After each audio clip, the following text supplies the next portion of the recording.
the 4 opening traps that are really beautiful and easy to use right after watching this video. Let's rock. The first one works against the Sicilian Defense, which is the opening happening after the black's first move, pawn to c5, and it's one of the most popular chess openings of all. And here we're going to go into the Alapin variation, because I've just checked the database, the statistics of how black players usually respond to this, and I found a fascinating line which works against the most common moves of black and delivers a nice quick checkmate. Here it is. Black usually responds with knight to c6, you play pawn d4, building up these beautiful pawns in the center of the board and threatening to push the pawn forward to d5, driving the knight away. Therefore, black does not want that, and they stop this push by playing d5 themselves to blockade the center. But instead of trading, you play knight c3, putting more pressure on black, and now you're attacking this pawn on d5 twice with your opponent knight. Therefore, black will probably take here on e4, but instead of just recapturing the pawn, you play a more aggressive move, pawn d5, kicking the knight away. Black doesn't want to move it backwards, so they're going to put it in the middle of the board. And now once again, instead of a trivial move knight takes e4, you play a more forcing, a more aggressive move, queen a4 check, and this transfers the queen after bishop d7 to the middle of the board, where not only you grab the pawn back, but you also attack the knight once again, forcing black to lose the tempo and to retreat. And now after knight g6, you play a really evil move, knight b5. Now, at first it may seem like a mysterious move that doesn't make that much sense. Maybe you're trying in the future to somehow put together some combination of the c7 square, but it doesn't work right now, therefore it looks like rather a waste of time. Now, what is black going to do here? They can't really take here, because in that case you recapture, and this delivers check. The only way for black to cover their king would be to give up the queen, which is something they would not be happy about, so they're not going to go into that line. So let's take this move back, and therefore black in most of the cases plays the most natural move, which is knight f6, trying to hit your queen, hoping that it gives them an extra tempo and it develops the knight. But if they do that, then first of all, of course, you're free to say this. And after that, you deliver a nice smother checkmate, knight d6. Notice that the pawn is pinned, and therefore black cannot take the knight, and it is actually a checkmate in 10 moves in the most played opening variation, one of the most played opening lines of all. Let me show you something really interesting here. Let's check how realistic it is for you to use that trap in your own games. So here we are having a database of online blitz games. It's one of the largest databases.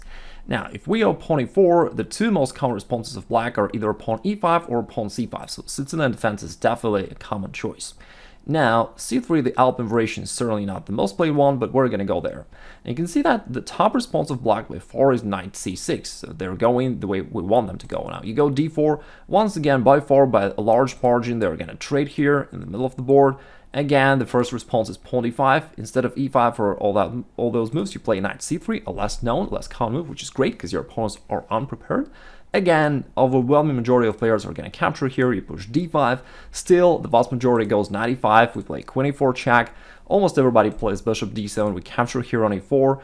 The knight goes here on g6 almost always. We go here instead of all those moves, knight b5, and you can see that the success rate, let me take a move back here actually. The success rate after knight b5 is 90%. White wins 90% of the games, which is crazy. Now, after knight b5, look at this. Again, the top move by far is knight f6.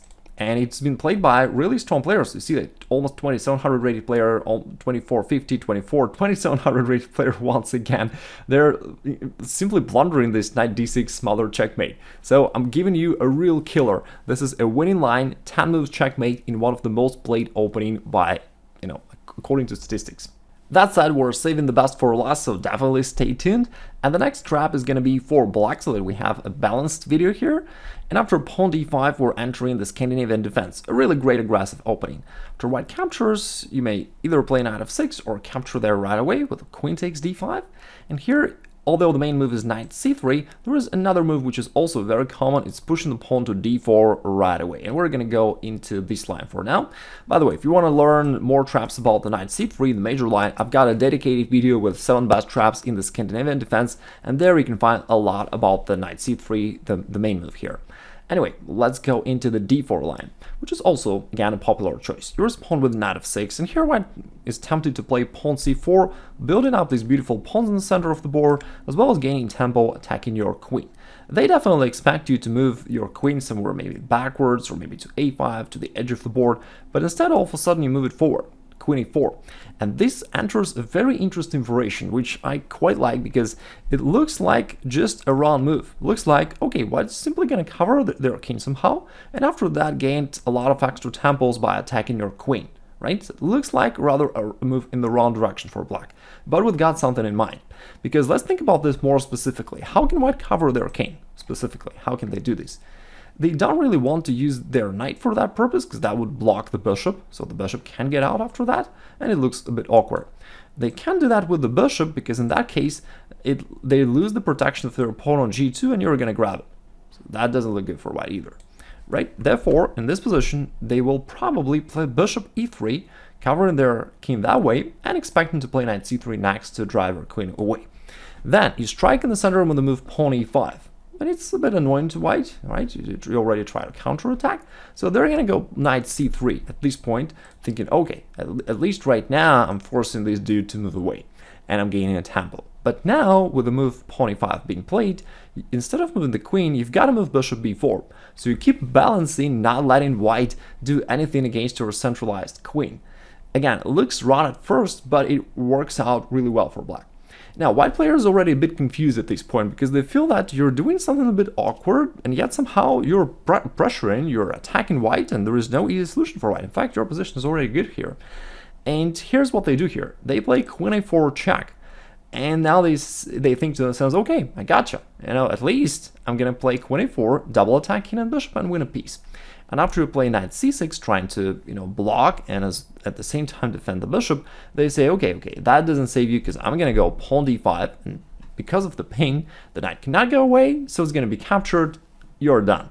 So that's how they think about this, and that's why most of your opponents will actually go right into this variation. But here you've got a really surprising and sudden, shocking response, which is knight takes d5. All of a sudden you give up your knight for a pawn, which looks like an act of desperation. You couldn't find a way to get away with this, and you just try to somehow at least get some pawns for a knight. Now notice that this knight is pinned, therefore it cannot make a move, therefore the only way for white to recapture would be taken with a pawn. And now they expect that they want a piece, but here's the trick. You play bishop c3 check, and all of a sudden it's a discovered attack to the white's queen, and therefore they're simply going to lose the queen, and there's nothing they can do. If they take here, or anything else, you just queen takes a4 and the game is over. Really great trap, really hidden one, and it works a lot. Like, again, I've checked the statistics, it works. And the next trap is one of the most beautiful traps I've ever seen. It involves, the little spoiler, it involves a checkmate delivered by a pawn. Anyway, let's take a look. In this case, we're playing white, and black responds with the French defense, one of the popular choices here after knight c3. Bishop b4, Winawer variation is one of the main responses of black. Once again, pawn e5, pawn c5, still book moves. And here there is a bit of an old style move, bishop d2, and yet it's still a good choice for white. We're simply neutralizing the pin, and we don't worry that black can win this pawn here on d4, because we're going to go knight b5, and this pawn on d4 is pretty weak. We're going to take it back anyway. But in addition to that, our aim is to try to trade off the dark square bishops, so that after that your knight from here can possibly land to d6 and start harassing, the black's position. Black say, okay, I don't want that. I'm just playing bishop c5 and I'm covering everything. But you go pawn b4 and you force the bishop to move, and now, the bishop cannot both defend this pawn as well as this square d6, so anyway, they're going to lose something. They go bishop b6, the most natural move, and now I played another interesting move, queen g4. White noticed that due to the absence of the dark square bishop, this pawn on g7 is weak, and now we're threatening to capture it, so black needs to move the pawn g6, and now you play knight d6 check to the king has to move, and now queen f4. All of a sudden you put together this checkmating threat, and it's not that easy for black to handle that actually, because your knight from d6 is really such a powerful piece. It hits both the f7 square, potentially takes aim at the bishop at on c8 as well, so black is already somewhat in trouble. But black found an interesting way to escape from this. They played pawn f5, trying to blockade the position on the king side, and after white recaptured, black could try to recapture, well, they can, that actually loses, so they found that they can play bishop to c7, putting this pin, and hoping that they're gonna win your knight on the next move because of the pin, and they're winning the game. But that's exactly the moment where you're gonna shock your opponent once again.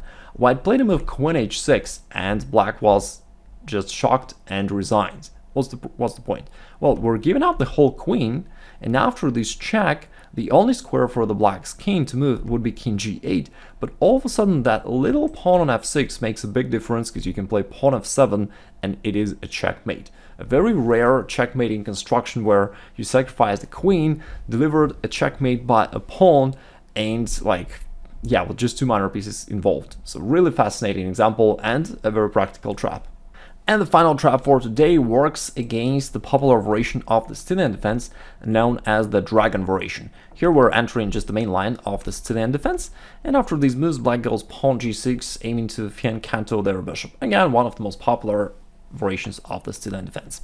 Now we're gonna go bishop e2. It's not the most aggressive response, but it's a classical choice and a pretty solid and good system.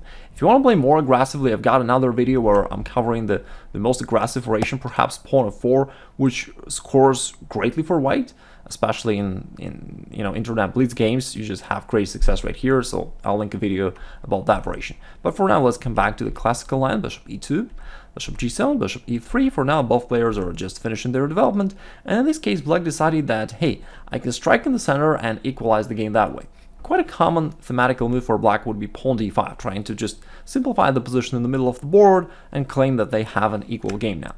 White takes here on d5, and black decided not to recapture with the knight, because after the massive trade on d5, black's queen would be exposed there on d5, so they decided to play knight b4. Again, a very common little tactics here. Black delays capturing the pawn on d5 because they don't want to bring their queen out and expose it. Instead, they want to recapture this pawn by their knight, and in doing so, will just give them a great position on the next move.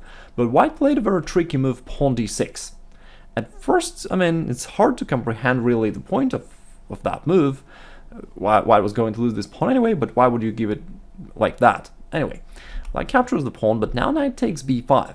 Oh, knight goes to b5, and it turns out that the pawn d6 was a bait. We wanted to decoy the black's queen to this square, and now we're hitting it with the knight, but the queen also has to keep guarding the black's knight on b4. Therefore, there aren't many options for the queen really, and queen c5 is the only move for black.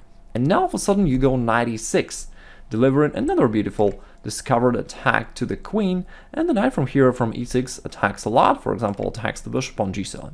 At first looks like black is in big trouble and can resign right now, but then after a little thinking, black found that, hey, I've got a very strong counterblow, knight takes c2. This is check to the white king, and now if the king moves, black is going to take here on e3 with check once again, and if white recaptures, black is going to take the other knight of white on e6, and now black's winning. So black is now happy, thinking that they outsmarted you, and you miscalculated something. But let's take a move back here, and instead of moving your king, all of a sudden you sacrifice your queen here on c2. Black casually recaptures, and after that, all of a sudden you start a winning attack with just minor pieces. Bishop b5 check, the only move for the king is king d6, and then all of a sudden bishop f4 turns out to be a checkmate, even though it's even hard to comprehend it at first. But then after a little while you just figure out that all these pieces are covering all the squares around the king, and they're also defending each other, so this is actually a checkmate. Very beautiful one. Sometimes you see checkmates delivered by a bishop in tactical puzzles, but they're extremely rare in a practical game, and I think it's great if you can deliver that one in your own game. It's very satisfying. If you'd like to study the video I mentioned earlier with the additional traps in the Scandinavian Defense, you may click right there. Also, if you want to know a proven path for your chess progress that will bring you at least an extra 100 rating points, then you may click there, right there, and attend my free masterclass. Wishing you an awesome rest of the day. Take care.